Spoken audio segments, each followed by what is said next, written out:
Bezat HaShem, we're back here at the limud of Torah Kedusha Musar from Yirat, Sefer Yirat HaShem, Rav Moshe Amber, Alav Shalom. So he wants to learn about the Parashat Vayigash. There is today, by the way, is 29th of Kislev, Erev Rosh Chodesh. Tonight it's going to be Rosh Chodesh, by the way. Rosh Chodesh Monday night, for 2 nights. Monday night and Tuesday night, we have 2 days Rosh Chodesh. Bishat V'Mazlach, Chodesh Tevet. Chodesh Tevet, and today is already, by the way, second day of the week of Parashat Shabbat Vayigash. So we're learning, the Sefer says like this, the Rabbi starts, Vayigash Elav Yehuda. It says in the Pasuk, and Yehuda approach. Now, the word approach could be stated in the Torah many different ways. But the word Vayigash, the Agasha, is could be done smoothly, softly, the approach. But here, since the Torah uses the word Vayigash, we know the approach was not soft at all to Yosef HaTzadik. Yehuda was actually, it was a very powerful approach with a lot of zealous and a lot of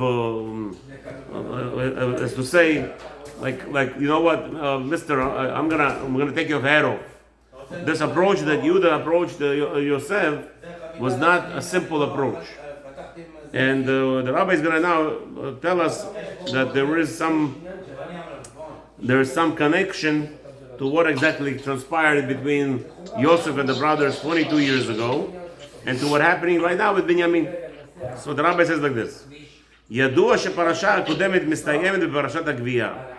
The whole concept of the completion, the ending of last week's parasha, it's connected to what? Connected to goblet. Thank you. No. Goblet. The silver goblet of Yosef. The goblet that he was using, it says over there, Minachesh. He was using it like telling them black magic or telling him the future. So basically, Yosef HaTzadik, how was he surprising the brothers? When the Torah tells us something very, very strange happened there. What was the strange effect? Yosef took out the goblet and he made a scene. What was the scene? The Midrash says he held the goblet in his hand, and what happened was, the Pasuk says in the Torah that he set every brother according to their age, older one to the youngest. So he put a table, a big feast in his house, and he put Reuben, Shimon, Levi, Yehuda, Issachar, Zvulun, Dan, Naphtali, Gad, Asher, empty space, Binyamin.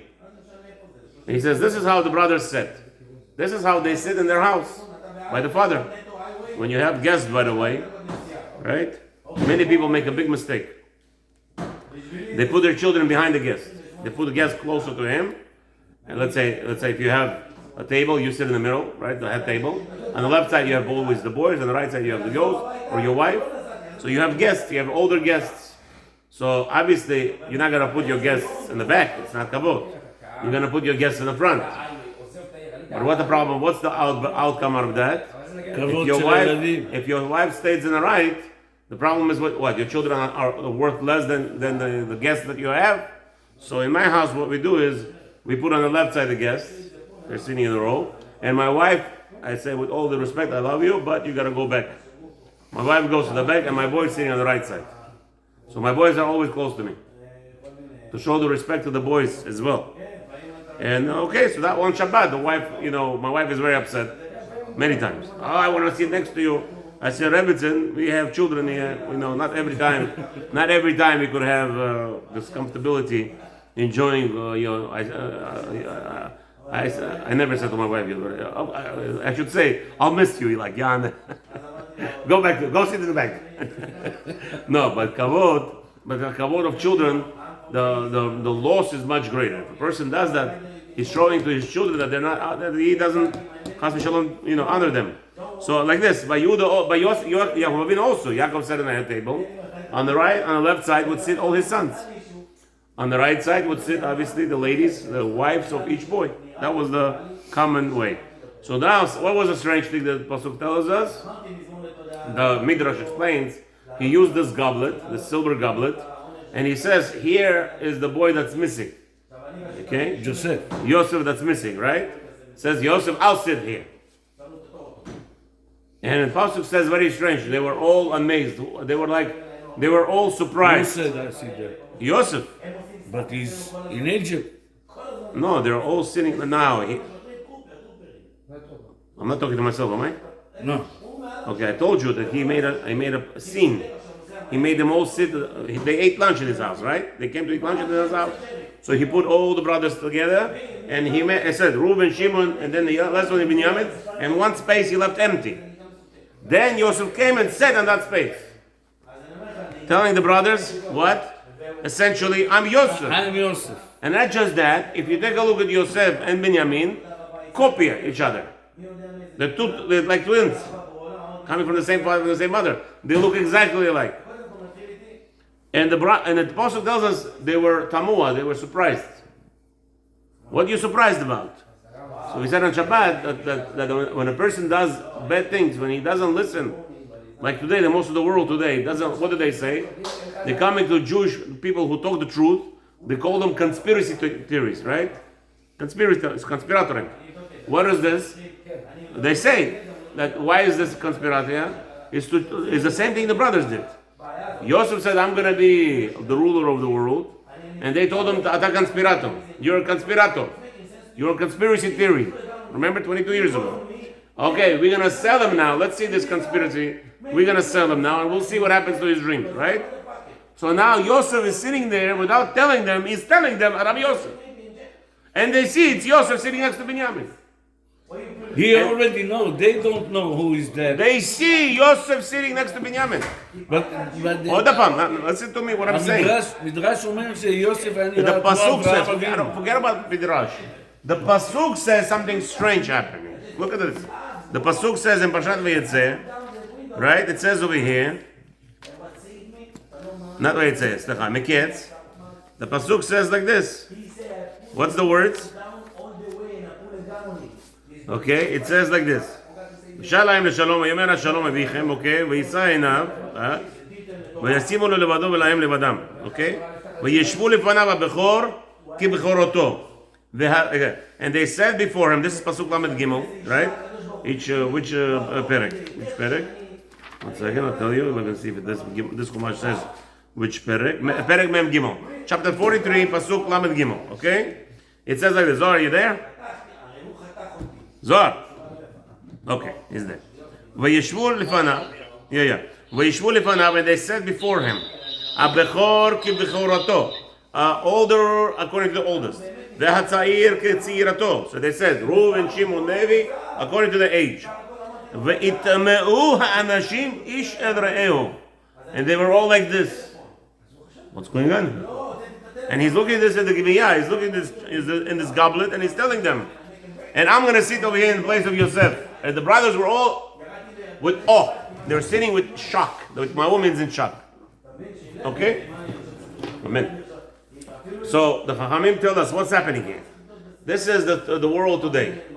You tell a person, this is what's happening. This is what the government is doing. Like right now, I'm telling people, the surface where we live on, Australia is not under us. America is here, Australia is here. They're on the same surface. Maybe the sea level is a little bit up and down on one of them, but they're on the same plane. They're not, America is in the bottom or Australia is in the bottom. That's not true. That's all fake. That's all fake news. So people today, what do they say? Rabbi, you're talking conspiracy. It's a conspiracy. The whole world, by the way, till up to 1900s, 1930s, knew that fact. It was a fact. Today, every pilot you go to and you tell him, he's going to tell you that's the fact.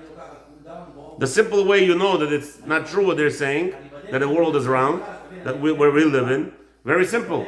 When you fly in a plane, the plane never goes down. The nose of the plane never goes down. It always goes up, by the way. It goes always up. It's not that, Rabbi. If you're taking the flight line from New York to Tel Aviv, it's look curved through the north, right? One second, let me finish. Yes. Curved to the north, right? Yes. But then you take the map of the world and instead of 3-dimension, you make it 2-dimension. Yes. In other words, flat. So you see a straight line. Of course it's flat. It's all flat. It's all a line. The round earth theory, it's all fake. But the people know the truth. They'll see the facts. Yeah, right. For instance, one more thing that they say today, we're spinning 60,000 miles per hour and the hole's up. So everybody asks the simple question, so how come the stars are always in the same place? How come all the stars are in the same place? The fact is the earth is not moving, it's stationary. And that's a fact. But the problem is, no, it's a conspiracy theory. You're proving to people don't want to see it. Why people don't want to see it?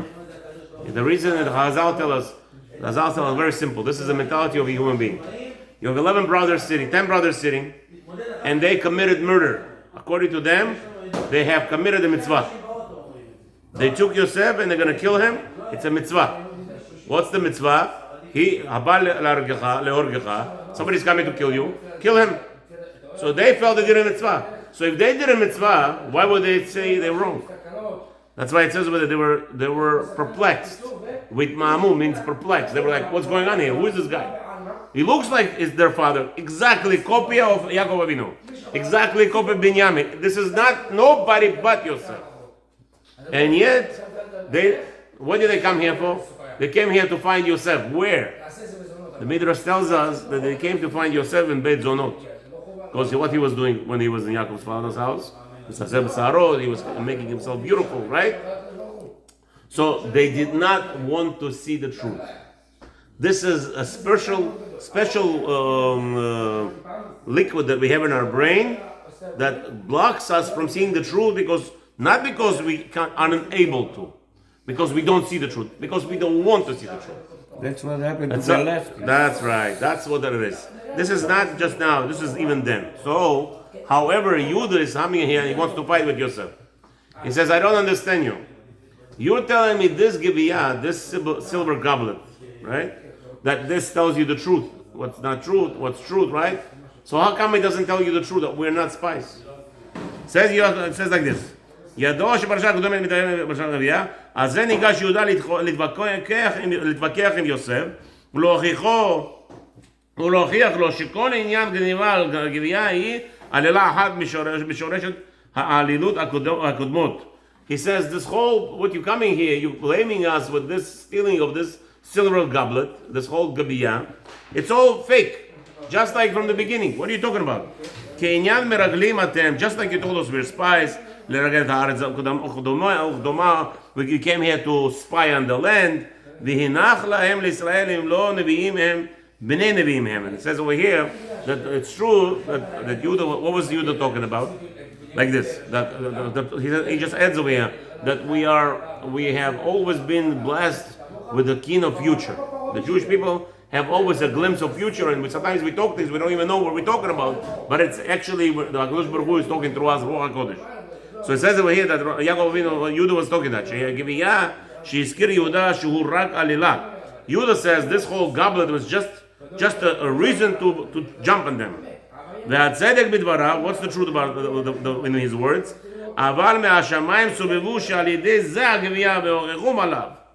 What caused them now the problem? Silver goblet. What was happening 22 years ago with silver? What happened 22 years ago with silver? וימכרו את יוסף what?